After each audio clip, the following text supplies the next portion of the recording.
சென்னை மண்ணடியில் மறைந்த பெரியவர் அன்சாரி காக்கா என்ற ஒரு பெரியவர், எல்லோருக்கும் பரிச்சயமானவர், அறிந்தவர் தான். அவர் என்னை பார்க்கும்போதெல்லாம் ஏதோ ஒரு பொண்ணு இருந்தால் சொல்லு அப்துல்லா, எனக்கு கல்யாணம் பண்ணணும் அப்படின்னு சொல்லுவார்.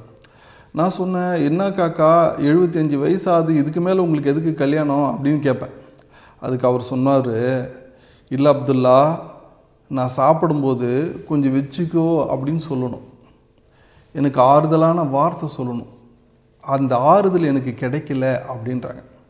ஆம் அன்பிற்குரியவர்களே, ஒரு வாழ்க்கை துணை என்பது ஆறுதலான அன்பான வார்த்தைகள் மட்டுமில்ல, அன்பான அணுகுமுறையும் உள்ளது என்பதை அல்லாஹ் தன் திருமறையில் சொல்லி காண்பிக்கின்றான்.